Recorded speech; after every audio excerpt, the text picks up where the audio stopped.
तो भाई आज के वीडियो में ना अपना मैं ओएनजीसी इंटरव्यू का एक्सपीरियंस आपके साथ शेयर करूंगा, है ना। मतलब ये कॉमेडी से कम नहीं था मेरे लिए, तो बताऊंगा आपको शुरू से। तो मतलब मेरा जैसे ओएनजीसी इंटरव्यू जिस डेट को था उससे पहले जो हो मैं कहाँ था, क्या कर रहा था, वो एक बार बता देता हूँ बेसिक टाइमलाइन मतलब इस्टेब्लिश करने के लिए। तो मतलब जैसे मेरा ओएनजीसी इंटरव्यू जो था वो 11 अप्रैल को था। 11 अप्रैल 2023 मैंने मतलब मैं सेलेक्ट हुआ हूँ ना, 2022 के गेट से सेलेक्ट हुआ हूँ ऑलमोस्ट, मतलब सारा पीएसयूज़ के अंदर। ठीक है। तो उस टाइम मैं 2023 में काम कर रहा था एनपीसीएल करके कंपनी है ग्रेटर नोएडा में, Noida power company limited, RPSG group का। ठीक है। और उस टाइम मतलब मेरा जैसे 11 अप्रैल 2023 को 2022 के गेट से इंटरव्यू था, है ना। तो वो वाले इंटरव्यू से मतलब वो वाला इंटरव्यू जो था जिस टाइम पे था उस टाइम पे मेरा मतलब एनटीपीसी का रिज़ल्ट आ गया था, उसमें हो गया था। और दामोदर वैली करके उसके मतलब रिज़ल्ट आ गया था, उसके अंदर भी हो गया था। और एनएचपीसी का फॉर्म भरा था उस टाइम। ठीक है। नहीं नहीं नहीं, एनएचपीसी का फॉर्म भर दिया था। एनएचपीसी का पहला लिस्ट आया था, पहला लिस्ट में मेरा नाम नहीं आया था, है ना।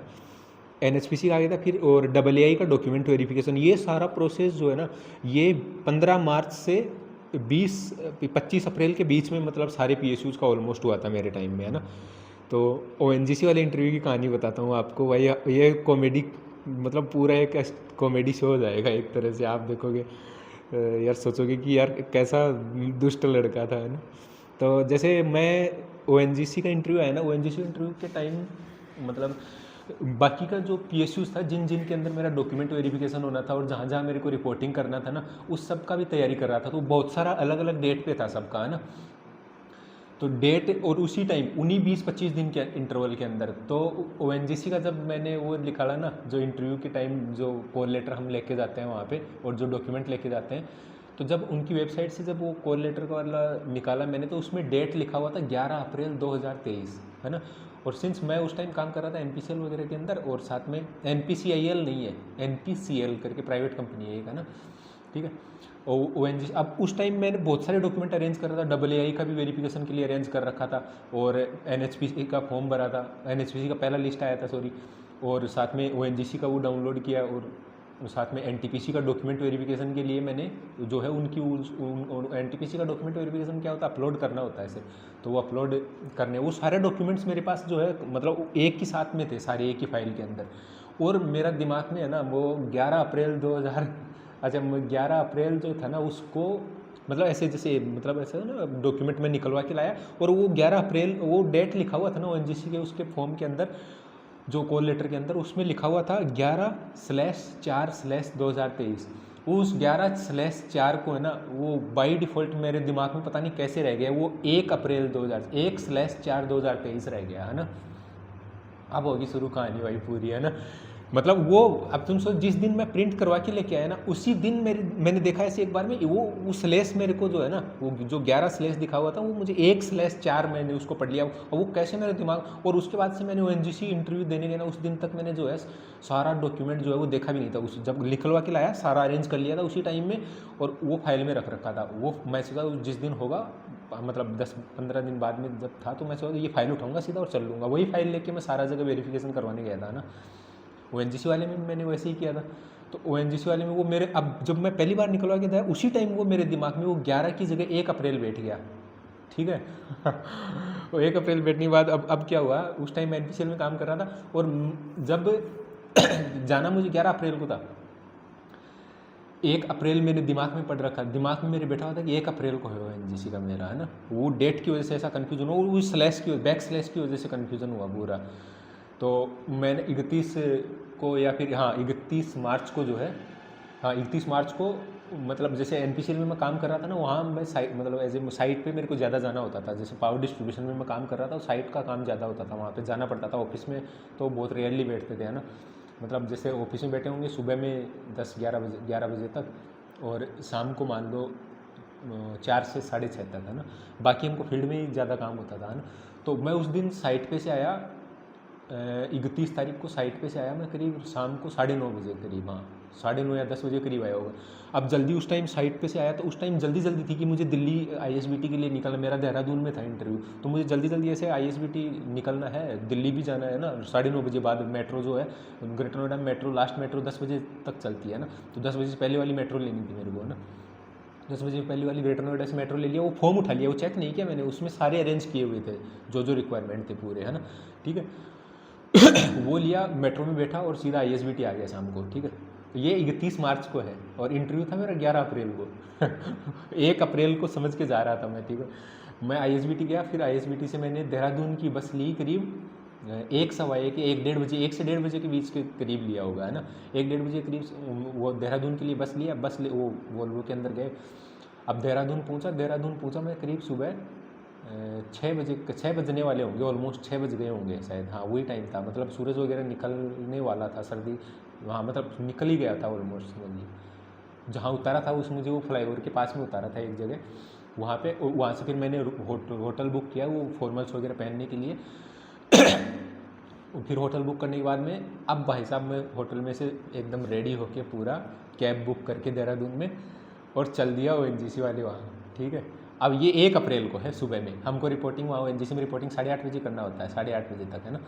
तो मैं पहुँच गया वहाँ पे 7:30 पौने 8 तक ही, पौने 8 7:30 पौने 8 तक पहुँचा। अब भाई गेट पे जो है CISF वाले खड़े थे और CISF वाले में 2 सर थे और एक कोई मैम थी जो है वो उनके पास में, वो मैम जो है वहाँ पे खड़ी हुई थी, उनके पास में लिस्ट थी जिन लोगों का इंटरव्यू हो रहा था।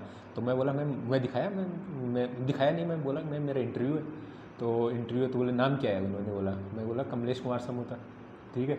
और भाई वो अपनी लिस्ट, वो मैम अपना लिस्ट लेके आई उन सर के पास से, उसमें चेक कर रही थी तो मेरा नाम कहीं पे नहीं है उसमें। ये 1 अप्रैल 1/4/2011 की बात है ना, 1/4/2023 की, सॉरी 1/4/2023 के बाद में अब मैम देख रही है कि इंटरव्यू तो है और इलेक्ट्रिकल का ही है, लेकिन तेरा नाम नहीं है भाई इसमें, है ना मैं भाई साहब मैं बोला मैम इंटरव्यू है मेरा, देखिए ना मेरा भी है। अब मैं उस टाइम तक मैंने डेट, अभी जो तुम सोचो, मैं डॉक्यूमेंट ले लिया घर से डॉक्यूमेंट लेके दिल्ली से होते देहरादून पहुंच गया 1 तारीख को इंटरव्यू देने, और मैम को बोल रहा हूँ कि मैम है देखिए मेरे पास डॉक्यूमेंट। भाई जैसे ही वो मैम मेरे पास डॉक्यूमेंट ली ना, मैम की और मेरी नज़र एक साथ डेट पे गई, और जैसे ही मैंने, मैम बोली 1/4 है, वो उससे उसी टाइम मेरी भी नज़र वहीं पे थी डेट पे। भाई मेरा जो मुंह लाल हो गया ना वहाँ, भाई मैं बता रहा हूँ रोया नहीं मैं वहाँ पे। वो मैम जैसे देखी और हंसी थी ना, वो सर भी, फिर वो सर भी आया, वो देखा, फिर वो भाई मैं आगे बता नहीं सकता कैसा गुजरा मेरे साथ। उसके बाद में मैं उनके वो जब डॉक्यूमेंट चेक कर रहे थे ना, डॉक्यूमेंट दिखाने से पहले मैम को बोला कि मैम सबका इंटरव्यू, मेरा कैसे नहीं है, मेरे पास देखिए ना डेट है, झगड़ हो रहा हूँ ऊपर से, एक तो सही से देख नहीं गया और नहीं, उसके बाद में उन्हीं के ऊपर मैम को मेरा कैसे नहीं है मैम, इलेक्ट्रिकल का है तो मेरा भी आज 1 तारीख को है। वो डेट तब तक मैंने भी नहीं देखा, तब तक वो मैम, उसके बाद मैम बोली ज़रा दिखाइए डॉक्यूमेंट दिखाया, जो मेरा हाल हुआ ना वहाँ पे। उसके बाद वो सर भी हंसा, मैम भी हंसी। उसके बाद मैंने कहा ठीक है मैम मैं चलता हूँ, बस इतना ही बोला मैंने, ज़्यादा रुके तो अब समझो दुष्टता तो प्रूव हो ही गई है, ठीक है। अब ये लोग जो है इससे पहले की जो है रेले और ज़्यादा निकल लो यहाँ से, ठीक है। वो वहाँ से निकला मैं, आने के बाद देहरादून, वहाँ से निकलने के बाद में सीधा, भाई उस टाइम मैंने सोचा था कि देहरादून से जो है वो मसूरी जाएंगे, वहाँ से मसूरी पास में ही है ना, और घूम के आएंगे इंटरव्यू देने के बाद में, ठीक है। वहाँ से फिर मैं सोचा, अब मैंने सोचा अभी तो 11 तारीख को आना पड़ेगा, फिर से 11 अप्रैल को था ना।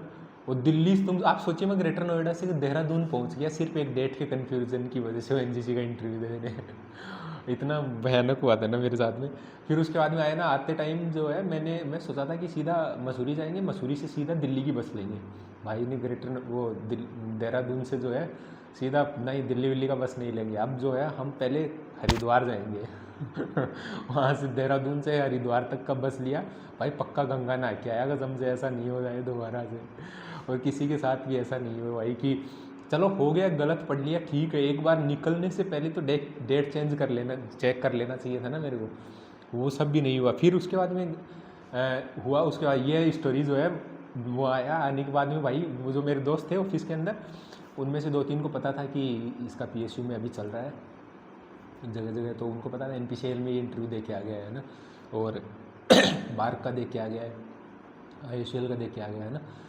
वो लोग जैसे ही आया, अगले दिन आया ना, जब ऑफिस ज्वाइन किया, ऑफिस ज्वाइन करने के बाद सबसे पहले वो लोग सुबह सुबह ही आए मेरे पास डेस्क पे। तो मैं एग्जीक्यूटिव था, वो लोग जेई वगैरह थे, आए जी सर कैसा हुआ। मैंने कहा भाई बहुत बढ़िया हुआ है, लाइफ टाइम एक्सपीरियंस था ये, कभी नहीं भूलूंगा, तुमको टाइम पे बताऊंगा कभी, है ना। अरे फिर उसके बाद में क्या हुआ, एक बार हम ही सब लोग कहीं पार्टी में बैठे हुए थे। पार्टी थी कब की, पार्टी हुई होगी करीब मई शुरू के अंदर होगा, मई, हाँ मई फर्स्ट वीक के अंदर, ठीक है। उसके बाद में वही लोग, वो लोग भी बैठे हुए थे, हमारे सर लोग भी बैठे हुए थे, सर लोग भी वो सब पूछ रहे थे मेरा कैसा एक्सपीरियंस रहा। उसके बाद में मैंने जो उनको बताया ना, जो हंसे भाई साहब, वो बिल्कुल CISF वाला मेरे को पूरा सीन याद आ गया वहाँ पे उन लोगों का। तो मेरे साथ ऐसा हुआ था ना। फिर 11 तारीख को जब मैं गया ना, 11 तारीख को गया था तो मैं अपने कॉलेज के एक दोस्त को लेके गया था कि यार तू भी चलना, चलते हैं दोनों और मसूरी घूम के आएंगे। अब इस बार मैंने डेट फॉर्म सब कुछ, है ना, वो ना दूध का चला छाछ को फूंक फूंक के पीता है। उसके बाद से मैं जब भी जाता हूँ तब से सारा डॉक्यूमेंट में डेट और सीरियल वाइज डॉक्यूमेंट सारा चेक करके जाता हूँ, है ना। उसके बाद में 11 अप्रैल को पहुँचे, वो 11 अप्रैल को पहुँचे। उसके बाद में 11 अप्रैल को हम जैसे ही मैं देहरादून पहुँचा, देहरादून जाने के बाद में एक तो मैं लेट पहुँचा उस दिन, तो मतलब वो रिपोर्टिंग था 8:30 को, मैं पहुँचा वहाँ 10 बजे। 10 बजे, इसलिए उसका भी मैं कहानी बताता हूँ। उस टाइम क्या हुआ, वो मैं जो बस ली उस टाइम में कैब बुक करके नहीं गया उस दिन। ONGC में जहाँ तक मतलब जहाँ रूम बुक किया था ना मैंने देहरादून में, वहाँ से कैब बुक करके नहीं गया, पब्लिक ट्रांसपोर्ट लिया मैंने। और बोला कि मतलब देहरादून की ONGC एकेडमी जो है, वहाँ ONGC एकेडमी करके नाम आता है वो कॉल लेटर के अंदर, तो ONGC एकेडमी तक जाना है ना। वो साला बैठा लिया मेरे को और बोला कि ONGC एकेडमी तक तो हम नहीं जाएंगे, लेकिन हम उसके वो क्या बोलते हैं, उसके साथ में एक फॉरेस्ट रिसर्च इंस्टीट्यूट करके एक कैंपस है, कॉलेज है ना, तो हम FRI के गेट नंबर, FRI के गेट के सामने है, वहाँ उतार देंगे आपको FRI के गेट को। अब वो FRI के गेट के ऐसे वाले गेट के सामने उतारा जहाँ पे मतलब जो डायगोनली ONGC के एकेडमी के अपोजिट में है। अब वहाँ ऐसे उस टाइम उधर वहाँ मैं पहुँच गया था, वही 7:45 का टाइम था, उसी टाइम तक। फिर वहाँ से पैदल चलते चलते आया, और कोई साला कोई ऑटो भी नहीं मिला, वो ऐसे रास्ते में उतारा वहाँ से। वहाँ से वो उसी दूसरे गेट से FRI के अंदर घुस के पूरा FRI के अंदर से आया, तो पूरा क्रॉस करके उसको डायगोनली क्रॉस करके। तो तब तक आते आते मेरे को 9:30 पौने 10 हो गया, अंदर जाते जाते 10 बज गया था ना। अब डॉक्यूमेंट वेरिफिकेशन वही सब शुरू हुआ, बोले डॉक्यूमेंट वेरिफिकेशन हो गया, और उसके बाद में मतलब सीधा हमको जो है उसमें GD VD हमारा कुछ नहीं हुआ, ठीक है। ONGC के अंदर सीधा डॉक्यूमेंट वेरिफिकेशन हुआ, डॉक्यूमेंट वेरिफिकेशन के बाद में इंटरव्यू हुआ था, ठीक है। तो इंटरव्यू वाले उसमें गए ना, तो वहाँ पे जब मेरा नंबर आने वाला था उसमें, तो इंटरव्यू के भी अंदर में मैं बता दूंगा इंटरव्यू के अंदर क्या क्या पूछा था, कैसे कैसे हुआ था। वो यही वाले वीडियो हो गया कितनी देर का, 12 मिनट का हो गया है ना। हाँ इसी में बता देता हूँ यार पूरा, है ना।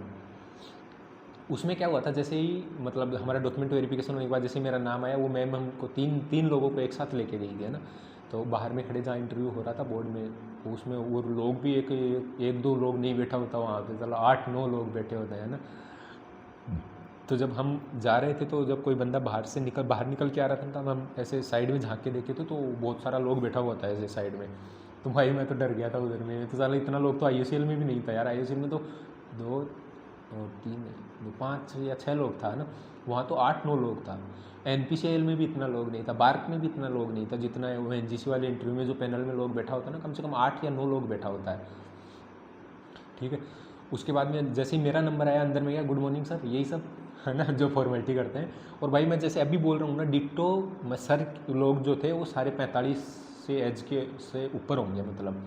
तो मतलब जैसे डेकोरम मैं पहले ही मान लिया था कि मैं पहले से जब भी इंटरव्यू देने जाता हूँ मान के चलता हूँ कि मैं जैसा हूँ वैसा ही मैं पेश आऊँगा, और कीपिंग की जो बोर्ड मेंबर्स हैं उनकी गरिमा को ध्यान में रखते हुए, है ना। ऐसा उल्टा सीधा कुछ नहीं बोलूँगा, लेकिन जैसा हूँ वैसा ही बोलूँगा। और न मैं आज तक किसी इंटरव्यू में कभी प्रिपरेशन करके भी नहीं गया, है ना।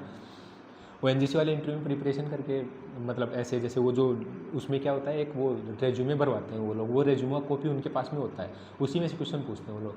तो ONGC वाले उसके अंदर जब मेरा नंबर आया तो वो सीट वगैरह पे मेरे को बैठा लिए। उसके बाद सबसे पहले उन्होंने जो है वो इंट्रोड्यूस करो अपने बारे में। तो वही सब इंट्रोड्यूस किया कि सर मैं ऐसे ऐसे हूँ, और ग्रेटर नोएडा में अभी पावर डिस्ट्रीब्यूशन कंपनी में यहाँ काम कर रहा हूँ, और ये मेरा रोल है। और फिर उसके बाद में सबसे पहला क्वेश्चन उन्होंने पूछा, इससे पहले आपने कहीं इंटरव्यू दिया है? तो मैंने कहा एक जगह दिया है सर, IOCL के अंदर, अभी तक IOCL में दिया है और NPCIL में दिया है। ठीक है। और हाँ मतलब 2 और 3 100 सॉरी बार्क का भी हो गया था उस टाइम, हाँ तो IOCL NPCIL और बार्क में दिया है ना। तो 3 का बोला सर को, ये 2023 का बात है ना। तो वो बोला ठीक है, मैंने 3 जगह इंटरव्यू दिया। उसके बाद में वो बोला था सर बाकी प्लेसमेंट के टाइम कॉलेज के टाइम 2 जगह दिया था, तो एक जगह नहीं हुआ, एक जगह हो गया था, तो उसी से काम कर रहा था मैं 2022 में। उसके अच्छा ठीक है। फिर वो ये सब पूछे, ये सब पूछने के बाद में ये पूछे कि ONGC में आप क्यों आना है। सबसे पहला क्वेश्चन उनका यही था कि सर ONGC क्यों, जब अच्छा खासा कर रहे हो अभी, है ना। तो मैंने बोला सर कि मतलब जैसे अभी मैं जहाँ काम कर रहा हूँ ना, वहाँ पे मैं जितना एफ़र्ट मैं पुट कर रहा हूँ उस एफ़र्ट के हिसाब से सर मुझे पैसा नहीं मिलता वहाँ पे। और मतलब इसलिए मुझे ONGC जो है ये वाला, मतलब ONGC जो है वो सारे PSUs में सबसे अच्छा ऑफ़र करता है पैसा। जैसे आप ऑफशोर रहोगे तो शायद मतलब जब आप ज्वाइन करोगे उसी टाइम में आपका सैलरी जो है ट्रेनी के टाइम पे भी 90 से पार आता है ना। तो ONGC मुझे लगता है पे उसका सबसे अच्छा है। तो वो वाला आंसर, और ये जेन्युइन आंसर दिया था मैंने, क्योंकि यार मैं NPCL में जहाँ काम कर रहा था ना भाई, सुबह 10 बजे से हमारी टाइमिंग होती थी ऑफिस की। और मैं ऐसे बताऊँ आपको, मैं 1-1 बजे रात को भी आया हूँ साइट पे से काम करवा के।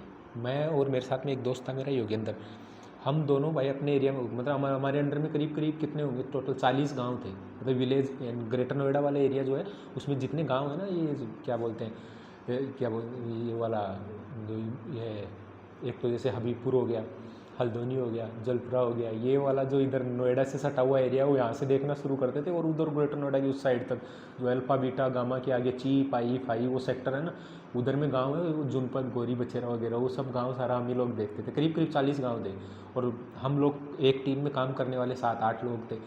तो मैनेज करना मतलब बहुत वहाँ पे टेडियस था। और पैसा मिलता था वहाँ मेरे को कितना, 60 के करीब, ठीक है 60, मतलब इन हैंड 60 मिलता था, है ना। तो मैंने सर को यही बोला कि सर जो जहाँ मैं अभी काम कर रहा हूँ वहाँ मैं एफर्ट लगाता हूँ, जो जिस प्रपोर्शन में एफर्ट लगा रहा हूँ उस प्रपोर्शन में पैसा नहीं मिलता है, ठीक है। तो इसलिए आना से, तो उन्होंने उसके आगे कोई काउंटर क्वेश्चन नहीं किया मेरे से, है ना, कि मतलब ये वो NGC में पैसा नहीं मिला, ऐसा कुछ नहीं बोला उन्होंने। ठीक है ओके, उन्होंने बोला ओके कमलेश, ये बोला। फिर उसके बाद में ठीक है, वो सर जो सामने बैठे थे ना वो ये ऊपर ऊपर से क्वेश्चन पूछे थे as a introduction, comfortable feel करवाने के लिए। उसके बाद वो टेक्निकल वाले सर शुरू हो गए सबसे पहले। तो उन्होंने सबसे पहले एक बोला आपको कि एक डायग्राम ड्रॉ करो। तो उन्होंने ऐसे ऐसे बोला कि एक जो है ऐसे वाला कोई डायग्राम उन्होंने मेरे को ड्रॉ करके दिया, सर्किट ब्रेकर उसमें बहुत सारे लगा दिए, इनकमर ड्रॉ कर दिया, और उसमें से बोला कि अगर इस जगह फॉल्ट आता है तो कौन कौन से सर्किट ब्रेकर खुलेंगे।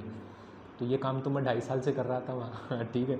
तो ये वाला कर दिया, तो वो सर समझ गए। उसके बाद सर ने एक ही क्वेश्चन पूछा, उसके बाद नहीं पूछा टेक्निकल का, ये एक क्वेश्चन पूछा मेरे को। और ये मैंने इतना अच्छे से एक्सप्लेन किया ना कि क्यों खुलेगा क्यों खुलेगा, ये सारा मतलब 1-2 मिनट में एक्सप्लेन कर दिया था कि सर ये वाला ब्रेकर है, और इसमें जो हम जो टाइम सेटिंग मल्टीप्लायर पर और जो करंट सेटिंग मल्टीप्लायर जो सेट करते हैं इसमें, उस हिसाब से जो ब्रेकर का ट्रिपिंग का जो एरिया डिसाइड करते हैं ना, सेट करते हैं, वो इस तरीके से करते हैं, ग्रेडिंग इस तरीके से करते हैं कि पहले एक इनकम, अगर मान लो आपका इनकमर से कोई फीडर जुड़ा हुआ है, तो कोई फीडर ट्रिप होता है तो पहले जो है वो फीडर ही उसका ही ब्रेकर खुले, और अगर फीडर बड़ा फॉल्ट है तो वो फिर वो इनकमर को ट्रिप करवा देता है ना। तो वो ये सारा एक्सप्लेनेशन सर को दिया। सर ने एक ही क्वेश्चन पूछा, उसके बाद नहीं पूछा। उसके बाद दूसरे सर थे, उन्होंने टेक्निकल का क्वेश्चन पूछा कम से कम 8-10, कुछ इंडक्शन मोटर का पूछा, कुछ मेरा जो जहाँ पे मैं काम कर रहा था उसी काम से रिलेटेड पूछा, है ना। और मतलब ऐसे मैं टेक्निकलिटी वाला ऐसा नहीं पूछा मेरे को कुछ ज़्यादा, काम से टेक्नो मैनेजरियल टाइप का क्वेश्चन सारा पूछा, ठीक है। काम में और इंटर्नशिप जो जैसे बहुत सारे लड़के थे ना मेरे साथ में, और 6-3 लड़के जो हम आए थे, हम तो उनके बाद में जब मैंने उनसे पूछा तो उनको उनमें वो दोनों काम नहीं करते थे। वो जैसे 2021 का पास आउट था एक तो वो कहीं से कोचिंग लेके और उसके बाद वो जिस इंटरव्यू देने आया था उसको पूछा कि हमसे प्रोजेक्ट वगैरह पूछा था। तो PSU में क्या होता है कि मतलब जैसे आप अगर काम कर रहे हो तो आपको काम से रिलेटेड ही पूछेगा। यही मेरे साथ सेम NPCIL में हुआ, बार्क में नहीं हुआ। बार्क वाला तो मैं सेपरेट बताऊँगा भाई, वो मेरी बेइज्जती है ना, वो आज तक की मेरी ग्रांड लेवल की बेइज्जती होती है ना बार्क के इंटरव्यू में, तो उससे ज़्यादा बेइज्जत में कभी नहीं हुआ, है ना। और सबसे बड़ी बात वो छोड़े भी नहीं, बेइज्जत हो रहा था वो ठीक है, सहन भी कर रहा था, मुंह मेरा लाल भी हो रहा था, उसके बाद भी वो लोग नहीं छोड़ रहे थे मेरे को। बार्क वाले तो बहुत आरामी लोग हैं वाले, उसका तो मैं अलग से बनाऊंगा वीडियो, है ना। फिर उसके बाद अच्छा वो बता रहा था, जैसे वो सर जो थे टेक्निकल में मेरे को बहुत सारे क्वेश्चन पूछे, वही सबसे ज़्यादा क्वेश्चन पूरे बोर्ड में वही पूछे। फिर उनके क्वेश्चन का मैंने एक क्वेश्चन का आंसर नहीं दिया। उन्होंने पूछा कि फ्लोटिंग अर्थिंग का नाम सुना है क्या आपने, नहीं उन्होंने पूछा फ्लोटिंग अर्थिंग क्या होती है। और मैं जैसे अभी बात कर रहा हूँ ना सेम वैसे ही बात कर रहा था, है ना, कि ऐसा सर वगैरह का डेकोरम मतलब मेंटेन रख के, और उनकी मतलब किसी भी तरीके से ऐसे नहीं कि अपने बराबर का ही मान किया है उनको, है ना। सब लोग जो है बहुत मतलब कुछ एक सर तो ऐसे थे करीब 55 साल से ऊपर के थे, हो सकता है रिटायर होने वाले हो वो, है ना। तो वो सब डेकोरम हमेशा मतलब मेंटेन रखने की कोशिश करनी है ना। ऐसा नहीं कि सर के बराबर में हो गए हैं, कुछ भी बोले जा रहे हैं ना। नई प्रिपरेशन करके जाता है ना बंदा, तो कुछ भी बोलता है वहाँ पे, ऐसे समझता है ये तो मेरे बराबर ही है, वो सब नहीं करना है कभी, है ना। फिर उसके बाद में जब ये सर कर दिए तो फ्लोटिंग अर्थिंग वाला जो है ना, फ्लोटिंग अर्थिंग क्या होती है ये पूछा, तो मैं बोला सर नाम भी नहीं सुना है मैंने, आज ही नाम सुना है। ओके, फिर वो बोले ओके कमलेश ठीक है मेरी साइड से, मतलब थैंक यू, मतलब उन्होंने अपने आप से बोला, अपने से बोला, जो साइड में टेक्निकल वाले सर थे। उसके बाद में एक सर जो तो बोर्ड में जो सबसे सीनियर सर थे ना, जो मैं बोला अभी 55-57 साल के करीब होंगे, वो 55 से ऊपर ही होंगे मतलब, वो सर मेरे को पूछे, वो जो आपने जो अपना रेज्यूमे लिख रखा है, इसमें आपने अपनी वीकनेस में लिख रखा है ट्रूथफुलनेस, है ना। ट्रूथ, तो ये ऐसा क्यों, ट्रूथफुलनेस जो है, ट्रूथ तो जो है वो आपका स्ट्रेंथ होना चाहिए ना। वो मैंने, और वो मैं लिख लिया था ना, वो मैंने फ्रस्ट्रेशन में आके लिखा था, क्योंकि मैं बार्क में भी सेलेक्ट नहीं हुआ, NPCIL में सेलेक्ट हुआ, ठीक है। और IOCL का इंटरव्यू दिया, उसमें भी मेरी रैंक गेट में 393 थी, है ना। उस IOCL में भी सोचो मैं सेलेक्ट नहीं हुआ था। IOCL की कट ऑफ गई थी 68 के करीब, है ना, और मेरे मार्क्स थे 66 या 66 पॉइंट ऐसे कुछ थे, है ना। तो IOCL में भी मेरा सेलेक्ट नहीं हुआ था उस टाइम, इंटरव्यू नहीं PSU में हुआ था सिर्फ। तो वो बोला कि सर, मैं वो बोले ना कि ट्रूथफुलनेस जो है वो आपकी वीकनेस क्यों लिख रखी है आपने। तो मैं बोला सर मैं बोर्ड मेंबर्स के सामने जैसे भी जाता हूँ ना, जैसा भी हूँ वैसा ही बोर्ड मेंबर्स के सामने चला गया है। आज तक जितने मैंने इंटरव्यू दिए उन सब में जैसा हूँ वैसा ही, बिना तैयारी के, और अपने आप को मतलब एकदम वैसे ही पेश कर देता हूँ जैसे मैं हमेशा रहता हूँ, अकेला जैसे रहता हूँ, तब भी मैं बोर्ड के सामने उसी वे में चला जाता हूँ हर जगह। तो ये फिर उसके बाद वो सर बोले बहुत अच्छा कमलेश, है ना। तो ये बोले, उसके बाद ये बोला ना मैंने कि सर बोर्ड मेंबर्स के सामने मैं जो है जैसा हूँ वैसा ही चला जाता हूँ, तो वो शायद उनको पसंद नहीं आता ये सब, है ना। तो उस टाइम जो है सारे लोग पहले तो हंसे, फिर वो बोले बहुत बहुत अच्छा कमलेश, ऐसे बोले। उसके बाद बोले कि फिर वो मेरे को ऐसे थोड़ा सा वो मोरली बताते हैं ना कि ट्रूथ जो है वो कभी भी हार नहीं सकता है, ये वो आप, तो मैंने भी थोड़ा सा चिपकाने के लिए बोल दिया सर कि मतलब ठीक है सर, मैं ये रास्ता सर मैंने लिखा ज़रूर है वीकनेस के, लेकिन ये मैं रास्ता छोड़ूंगा नहीं कभी, मैं हमेशा मेंटेन रखूँगा, और ऐसे ही मतलब जैसे अपना जो ओरिजिनल सेल्फ है वही हमेशा पेश करूँगा, कभी झूठ वूठ ये सब पैंतरे नहीं अपनाऊँगा गलत। यही लैंग्वेज था, डिट्टो पैंतरे नहीं अपनाऊँगा, यही सब मेरा सर के सामने लैंग्वेज है ना। और ये मुझे लगता है कि ऐसा मेरा इंटेंसिव, एक तो होता है ना जब हम बोलते हैं तो हमारे हाव भाव बता देते हैं दुष्टता वाली वे में बोल रहा है, एक है कि पोलाइट वे में बोल रहा है, ये मैंने पोलाइट वे में बोल रहा था वहाँ पे। तो सर बोले कि ठीक है। फिर जब मैं बाहर निकल रहा था ना, तो आपको बता दूँ जब दूसरा कैंडिडेट जाता है तो वो गेट खुला रहता है ना, तो जब मैं बाहर निकल के आया तो बताया वो सर लोग आपस में बोल रहे थे क्या अच्छा कैंडिडेट है भाई, इतना मुझे सुनाई दिया था, ठीक है। और उसके बाद मुझे लगा था कि ONGC वाला इंटरव्यू जो है मेरा अच्छा हो गया है ना। और मेरा, आप सोचिए मेरा रैंक था 393, और ONGC AE के अंदर जो है मेरा सिलेक्टेड लिस्ट में देखोगे तो शुरू के 10-12 बच्चों के, 15-20 बच्चों के अंदर ही मेरा नाम था लिस्ट के अंदर। लिस्ट में बहुत सारे सिलेक्टेड बच्चे थे, उसमें ONGC में, IOCL में सोचो सेलेक्ट नहीं हुआ, बार्क में सेलेक्ट नहीं हुआ, और लेकिन इधर ONGC के अंदर हो गया ठीक है। और ONGC वाला वो लिस्ट भी जो है वो मैं आप डिस्क्रिप्शन में ऐड कर दूंगा, या फिर मैं जहाँ पे आंसर राइटिंग करता हूँ कोरा पे या फिर वहाँ पे, तो वहाँ पे मैं अपने किसी आंसर में जो है ONGC का कोई भी क्वेरी होगा उस पर रिप्लाई करूँगा, तो उसमें चिपका दूंगा जो भी मतलब मेरा रैंक था और जो ONGC में मेरा जो सिलेक्टेड लिस्ट में नाम आया था वो सब वगैरह। तो ठीक है, उम्मीद करता हूँ कि ये समझ में आया होगा ONGC इंटरव्यू एक्सपीरियंस। और बाकी मतलब ज़्यादा कुछ, जितने PSU का मैंने देखा है तो बहुत ज़्यादा ऐसे मतलब जैसे हल्ला काट रखे होते हैं ना, ONGC इंटरव्यू ऐसा हुआ वैसा हुआ ऐसा, बार्क और NPCIL को छोड़ दो, है ना। बाकी मुझे लगता है जो भी इंटरव्यूज़ होते हैं ना PSUs के, जितना भी एटलीस्ट होता है, बहुत ज़्यादा हाई फाई नहीं होता, ऐसा मुझे नहीं लगा। क्योंकि एक तो ये कि 15-20 मिनट से ज़्यादा इंटरव्यू नहीं होता, 20 मिनट से ज़्यादा नहीं होता किसी का भी, ठीक है। कोई बोलते कि मेरा 1 घंटे हुआ, 1 घंटे हो ही नहीं सकता भाई, कोई कैंडिडेट ऐसा नहीं आता जिसका 1 घंटे इंटरव्यू हो, बार्क और NPCIL को छोड़ के। बार्क NPCIL में होता है, ठीक है। बाकी PSU के अंदर किसी भी कैंडिडेट का 15-20 मिनट से ज़्यादा इंटरव्यू नहीं होता है आपका, कोई भी PSU में चले जाओ आप। ONGC में नहीं हुआ भाई, वहाँ पे कम से कम 8-9 10 लोग बैठे हुए थे, सब एक एक क्वेश्चन पूछते तो भी उतना हो जाता, उनमें से आधे तो क्वेश्चन ही नहीं पूछते हैं, ठीक। तो जो लोग बाहर आके ये बोलते हैं कि मेरा 1 घंटे हुआ, आधा घंटा हुआ, कुछ नहीं होता है ना ऐसा, वो सब हल्ला काटने के लिए होता है। और ये ड्रॉ का अटेंशन वो होता है ना, क्रेविंग फॉर अटेंशन, हर कोई अटेंशन पाने की आड़ में कुछ भी बोल रहा होता है ना, ऐसा कुछ नहीं होता है, ठीक है। तो आपका भी ONGC का भी इस साल तो जो है CBT से ONGC ऑर्गेनाइज कर रहा है यार, वेरी अनफॉर्चुनेट है ये तो, है ना। JEE लेवल तक उन्होंने अपना मतलब स्टैंडर्ड अब रिड्यूस कर रहे हैं। साला जेई जैसा पेपर बनाते हैं जब खुद से करते हैं, तो गेट से रिक्रूट करने में पता नहीं क्या दिक्कत हो रहा है उनको।